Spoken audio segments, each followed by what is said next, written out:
तुम्हारे जपने न जपने से प्रभु में कोई फर्क नहीं पड़ता, तुम में फर्क पड़ जाएगा। अगर भगवत विमुख हुए तो यह भी जन्म नष्ट हो जाएगा, तुम्हारा अहंकार काम नहीं करेगा। अभी मानव देह मिला, कर लो थोड़े दिन अहंकार, इसके बाद पता चल जाएगा। इसलिए अहंकार छोड़ो, शास्त्राज्ञा, संत आज्ञा, गुरुजनों की आज्ञा का पालन करो, जिससे तुम्हारा हृदय महान हो जाए। उस महान को प्राप्त करने के लिए हृदय महान चाहिए। तुम्हारा स्वरूप ही है आनंदमय। जीव सहज सुख त्यागी, सहज सुख राशि। तू अपने को नहीं जान पा रहा, इसलिए देह भाव से पापाचरण कर रहा है। अरे सावधान रहना चाहिए। दूसरे की निंदा सुनने मात्र से उसके सारे पाप हमारे ऊपर आ जाते हैं। कहीं परनिंदा हो रही हो तो वहां का सिद्धांत है, कान में अंगुली डाले, राधा राधा, कान में इसलिए कि अब दोबारा शब्द ना पढ़ पावे, और वहां से खड़ा होकर चला जाए। यदि सभा में किसी की निंदा हो रही है और वहां आप बैठे हैं तो आपको वैसे ही अपराध लगेगा जैसी वो निंदा कर रहा है, या उसका विरोध करे। जैसे शिशुपाल श्री भगवान के लिए मलिन शब्द उच्चारण कर रहा था, भीष्म जी खड़े हो गए, महाभागवत है, अगर प्रभु के प्रति अब एक भी शब्द बोला तो भगवान ने कहा शांत हो जाओ, तुम शांत हो जाओ, तुम मत बोलो। कुछ राजा शिशुपाल के पक्ष के थे, आवेश में भीष्म जी आ गए। अगर श्री कृष्ण को कोई एक शब्द भी बोले, मेरे आराध्य देव, पूरी सभा के ऊपर पैर रखता हूं। अर्थात हर वीर को ये मैं कह रहा हूं कि अगर श्री कृष्ण के विपक्ष में कोई बोला तो मैं रौंद दूंगा। केवल मैं भक्त ही नहीं हूं, मैं महाबली हूं। त्रिभुवन में कोई ऐसा जोड़ नहीं जो भीष्म अपने स्वरूप में आ जाए और फिर उसे। वही भीष्म जी जब अधर्म के पक्ष में खड़े हो गए, पांडवों के विपक्ष में, तो वही भगवान पांडवों के पक्ष में तो दंड मिला, 6 महीना बाणों की शैया पर पड़े रहे। अधर्म के कारण परास्त हुए ने। ऐसे महावीर महाभागवत को कोई परास्त कर सके, असंभव। परम पावन गंगा जी के गर्भ में रहे, जिन गंगा जी का एक बूंद भी अगर शरीर छूटते समय चला जाए तो परम पद मिलता है, उनके गर्भ में रहे। अगर अधर्म का पक्ष ले लिया गया, अधर्म हो रहा है, सभा में बैठे हैं, तो उसी समय तेज नष्ट हो जाएगा, पुण्य नष्ट हो जाएगा, पाप का भागी बनेगा। जैसे भीष्म जैसे महापुरुष को भी बनना पड़ा। सभा में उधर ही बैठे और वही ही महाभागवतों की निंदा और अपमान हो रहा है, खड़े होकर चले जाना चाहिए। जैसे विदुर जी खड़े हुए और छोड़ दिया, आज के बाद तेरा अन्न नहीं पाएंगे, दुर्योधन इस सभा में नहीं आएंगे। जिस सभा में धर्मात्माओं की निंदा हो, सभा का त्याग कर दे। एकांत फूस की झोपड़ी बनाकर रहना पसंद, भिक्षा मांग के खाना पसंद, अधर्मियों का अन्न नहीं, अधर्म सभा का सेवन नहीं। तो भगवान विदुरानी जी के घर गए थे। पर निंदा सुन श्रवण मलिन, बचाना चाहिए श्रवणेंद्रिय को। जहां किसी की निंदा हो, अब तो शौक है इस बात का, निंदा करने का और सुनने का एक व्यसन है। अपने को बड़ा अच्छा साधक मान लेना, दूसरे को हे मानकर उनकी निंदा करना, ये क्या कर रहे हो? अपने जीवन को गर्त में गिरा रहे हो। पर निंदा के किए ते आवत नहीं कछु हाथ, मूर्ख पर्वत पाप को ले चल अपने साथ। बचन दोष पर गाए, दूसरों के विषय की चर्चा करने का समय कैसे मिलता है लोगों को? नाम जप करो, अपने विषय में सोचो, तुम्हारा मंगल कैसे होगा, तुम निष्पाप कैसे होगे, तुम्हारे दुखों की निवृत्ति कैसे होगी, तुम अपने कर्तव्य का पालन कैसे करोगे, तुम्हारा धर्म क्या है, इस विषय में सोचो। दूसरों के विषय में बोलने की हमारे पास समय वृत्ति कैसे है? ना तो वृत्ति होनी चाहिए ना समय। पर निंदा सुनकर श्रवणेंद्रिय मलिन हो गई और पर निंदा करके वचन मलिन हो गए, और अपने प्रभु से विमुख होकर, हरि से विमुख होकर सब अपवित्र हो गया।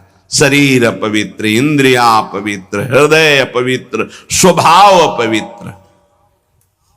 तुलसीदास व्रत दान ज्ञान तप शुद्धि हेतु श्रुति गावे, राम चरण अनुराग नीर बिनु मल अति नाश न पावे। खास बात कह रहे हैं, शास्त्रों में बहुत वर्णन है, पाप नाश के बहुत से उपाय हैं, बड़े बड़े व्रत, कृच्छ चंद्रायण आदि व्रत, उपवास करने से कुछ पाप क्षीण होते हैं, लेकिन पाप प्रवृत्ति का नाश नहीं होता। शास्त्र ज्ञान भी पाप निवृत्ति का उपाय है, तपस्या भी, बड़े उपाय शास्त्रों में वर्णन किए पाप नष्ट का। गोस्वामी जी कह रहे भगवान के अनुराग के बिना, भगवत प्रेम के बिना जड़ मूल से हृदय निष्पाप नहीं होता। पाप की जड़ है प्रवृत्ति, वासना, कामना, तृष्णा, स्पृहा, इनका जड़ से नाश हो जाता है जब हृदय प्रेम से द्रवित हो। अपनापन जब प्रभु से होता है, मेरे प्रभु, जहां हृदय में द्रवण क्रिया हुई, आंखों में अश्रु बहे, वो जो पवित्रता होती है, मम भक्ति युक्तो भुवनम पुनात, लोगों को पावन करने की सामर्थ्य उसमें आ जाती है। ये अनुराग प्राप्त करने के लिए मानव देह मिला है, हरि अनुराग। प्रेम प्राप्त करने, कहां प्रेम लग, जरा सी बात हमारे प्रतिकूल हो, हमारी गुरु निष्ठा, भगवान निष्ठा, पता नहीं कहां माया किस कोने में कर देती है कि उस समय में हम केवल उस सामने अनुकूलता को देखते हैं, प्रभु को नहीं देखते, प्रभु के विधान को नहीं देखते। ये नहीं समझ पाते कि हमारे सामने प्रश्न उपस्थित हुआ है, अब हमें अपनी इष्ट निष्ठा, गुरु निष्ठा को परिपक्व रखना है। साधन में उन्नति अपना पुरुषार्थ और गुरुदेव की कृपा, भगवत कृपा दोनों चाहिए। अगर पुरुषार्थ नहीं करोगे तो कृपा है उसका स्वाद नहीं ले पाओगे। कृपा रसोई बना करके सामने रख देना थाल, पुरुषार्थ उसे पाना। पूज्यपाद श्री उड़िया बाबा जी महाराज कहते, साधक का प्रयास और भगवान गुरुदेव की कृपा, ये दोनों सिद्धावस्था की प्राप्ति में अत्यंत आवश्यक हैं। कायर बन के हाथ पे हाथ रख के बैठ जाए कि वो कृपा से सब हो जाएगा, ये कायरता कृपा नहीं सिखाती, ये कायरता है।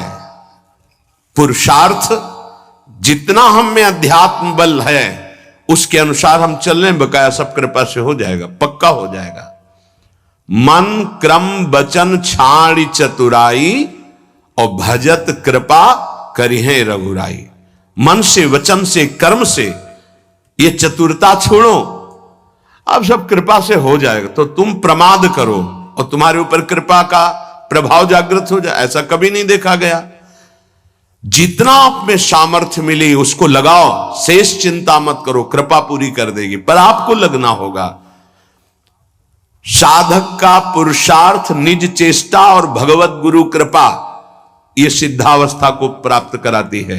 साधक का पुरुषार्थ अगर नहीं लगेगा तो विपरीत दिशा में चला जाएगा, असाधन बनने लगेगा। उपासक गुरु को कभी मनुष्य न समझे, भगवत विग्रह को कभी धातु का न देखे कि पत्थर की मूर्ति है कि अष्ट धातु की है कि ये काहे, ऐसा कभी प्रश्न न करे। इष्ट देव का अवतार होता है अर्चा विग्रह रूप में, अर्चावतार। दो प्रकार से प्राण प्रतिष्ठा होती है, एक होती मंत्रों के द्वारा और एक होती भाव के द्वारा। निरंतर जो मंत्राकार वृत्ति की हुई, भजन में डूबे हुए महापुरुष है, जब तदात्म वृत्ति से श्री विग्रह की तरफ देख ले, उसी समय हलचल पैदा हो जाएगी, प्राण प्रतिष्ठा हो गई। छाती से लगा लिया, प्राण प्रतिष्ठा हो गई। मंत्रों का एक अनुष्ठान वैदिक सिद्धांत से और एक है भाव सिद्धांत।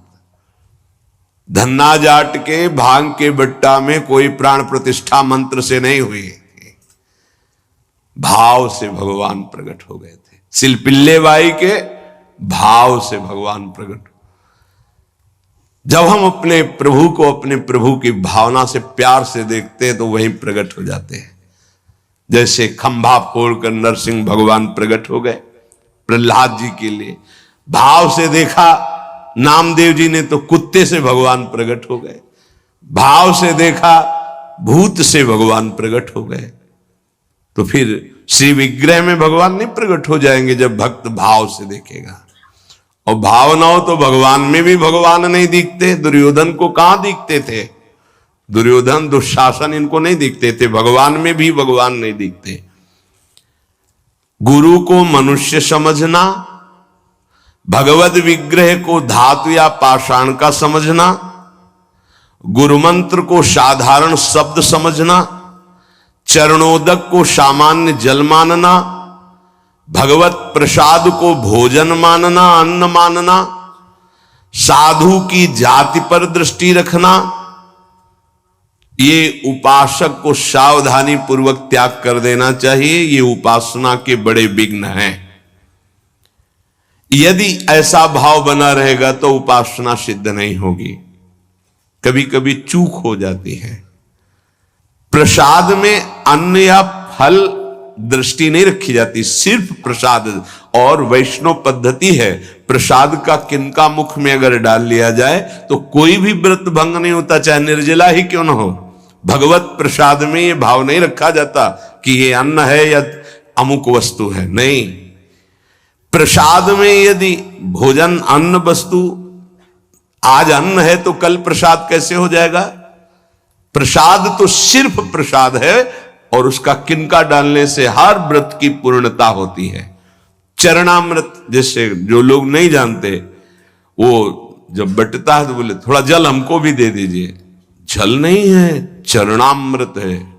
चरणामृत को जल समझना, प्रभु के सामने जाकर के पूछना ये मूर्ति काहे की है? पत्थर की है, संगमरमर की है, ये धातु की है, बड़ा अपराध कर रहे हो। ऐसा कभी प्रभु के श्री विग्रह के सामने नहीं।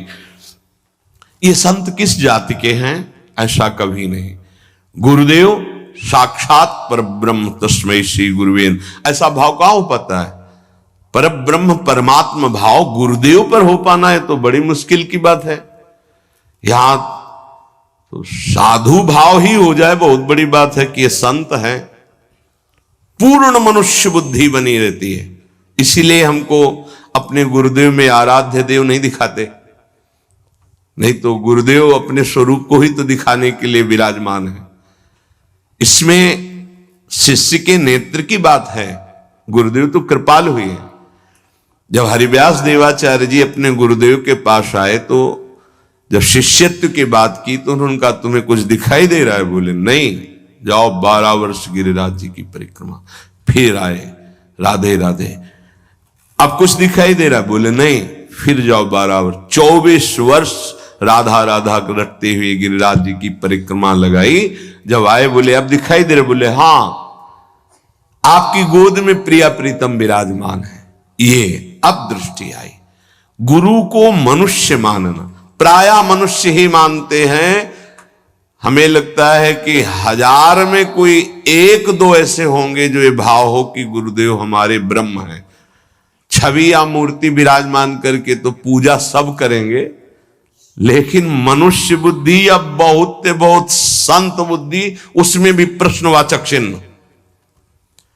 साक्षात पर ब्रह्म कहने को तो सामने जाके बोलेंगे गुरुर् ब्रह्मा गुरुर् विष्णु गुरुर्देव महेश्वर गुरु साक्षात पर ब्रह्म तस्मै श्री गुरुवे नमः। विचार करो, इसमें से एक भी माना है तुमने?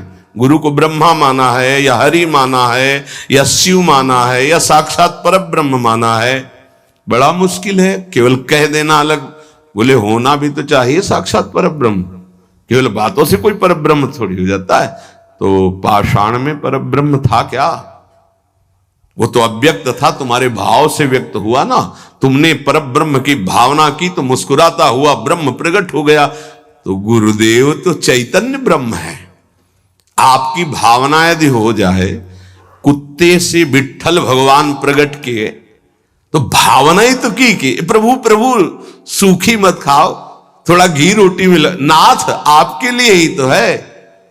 तो ऐसे देखो साक्षात विट्ठल भगवान गुरुदेव में, प्रभु आपका सर्वस्व, आपका प्राण मन तन सब, मैं आपकी ही तो उपासना कर रहा हूं, मुझे और कोई भगवान नहीं चाहिए। बस आपका साक्षात्कार हो, आप प्रसन्न हो जाएं, आपकी अधीनता। ऐसा कहां, ऐसा होगा तो भाव बदल जाएगा। गुरुदेव के प्रति परब्रह्म भाव हो जाए तो साधक को कुछ करना नहीं पड़ेगा, अपने आप उसके अंदर समस्त दैवी संपदा प्रकाशित हो जाएगी। परब्रह्म भाव होना बहुत कठिन है। गुरुदेव के प्रति परब्रह्म भाव हो गया तो उस भाव की सिद्धि होगी, चराचर जगत में परब्रह्म भाव हो जाएगा। क्योंकि गुरुदेव अखंड मंडलाकारम व्याप्तम चराचरम, तो चराचर में परब्रह्म भाव होते ही वो जीवन मुक्त हो जाएगा। बहुत कठिन बात है, इसलिए उपासक इस भाव को सिद्ध करे। गुरुदेव साक्षात परब्रह्म, भगवद विग्रह, साक्षात मेरे इष्ट देव, चरणोदक, अहो भाग्य जो हमें चरणामृत पीने को मिल रहा है, कोई जल नहीं। और गुरुदेव का मंत्र, ये कोई शब्द नहीं है, साक्षात इष्ट देव मिल गए, मुझे मंत्र मिल गया तो। पर ऐसी बुद्धि कहां है? पड़ा है एक कोने में हृदय में मंत्र, उसका बार बार स्मरण नहीं, बार बार दुलार प्यार नहीं मंत्र का। आप देखो मंत्र को कितना प्यार करते हैं आप। मंत्र का प्यार है बार बार स्मरण करना, दुलार करना, तो उसी का जागरण होगा। तो वही प्रिया प्रीतम निकुंज सब उसी में छुपा है। ये जो मंत्र है ना, इसमें सब कुछ छुपा है। मंत्र की ही व्याख्या चतुरासी जी है, निज मंत्र की व्याख्या चतुरासी जी है। चतुरासी जी की व्याख्या 42 लीला और वृंदावन दास चाचा जितने भी पद गाए सब चतुरासी जी की व्याख्या है। और 84 जी निज मंत्र की व्याख्या है। ये अंदर की बात समझ। मंत्र मिला मतलब पूरे निकुंज की चाबी मिल गई। बीज मंत्र इसी को कहे, इसी से पूरा निकुंज रूपी वृक्ष प्रकाशित हो जाएगा। इष्ट देव में, गुरुदेव में जितना तुम्हारे भाव की कमी रहेगी उतना ही उपासना असफल रहेगी। जब अपने इष्ट देव के पास कोई जाता है, जैसे यहां से कोई बोले कि बरसाने जाए, हे सुनो श्री जी को हमारी भी दंडवत कर, अहो भाग्य आपके कि आप श्री जी के दर्शन करने जा रहे, हमारी दंडवत कह देना, हमारी स्मृति, हमारी भी अर्जी लगा देना। कोई आपका है, ईर्ष्या तो नहीं होगी ना, द्वेष तो नहीं होगा, उसके प्रति जलन का भाव तो नहीं होगा कि तो श्री जी के दर्शन के लिए जा रहा है। ऐसे यदि हमें गुरुदेव से प्रेम है और हमें दिखाई दे रहा कि गुरुदेव इनको ज्यादा प्यार कर रहे हैं, तो हमारा उससे ज्यादा प्यार हो जाएगा।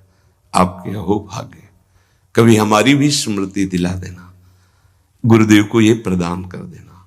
गुरुदेव, उसके अंदर द्वेष तो नहीं आएगा, जलन तो नहीं आएगी।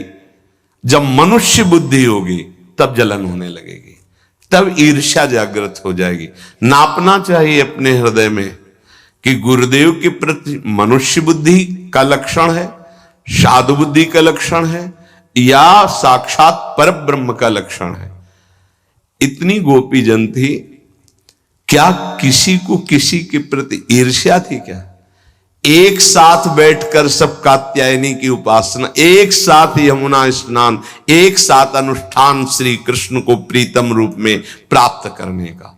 ऐसे सहस्त्रों उपासक, सही पूछो तो इतना भी अंतर नहीं, सबके प्रति प्रभु का समान प्यार है, गुरुदेव का, प्रभु का।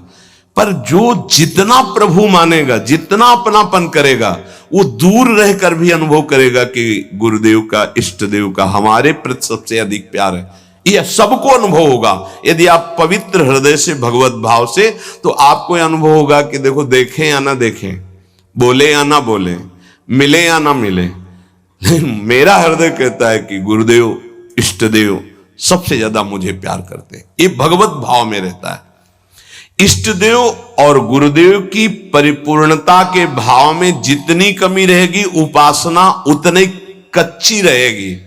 इष्टदेव गुरुदेव की परिपूर्णता में भाव, इष्टदेव में कभी एक देशीयता का भाव नहीं रहना चाहिए। मेरे इष्टदेव सर्वत्र विराजमान है, तभी सच्चिदानंद भाव पूर्ण होगा। मन उपासना किए बिना नहीं रह सकता, इसका स्वभाव है उपासना करना। यदि प्रभु की उपासना नहीं की तो भोगों की उपासना ये करेगा ही करेगा, तुम इसे रोक नहीं सकते हो। अगर ये भोगों की उपासना करेगा तो दुख, चिंता, भय, शोक, मृत्यु, इससे तुम बच नहीं सकते हो। और मन का स्वभाव उपासना करना, ये बिना उपासना किए नहीं रह सकता।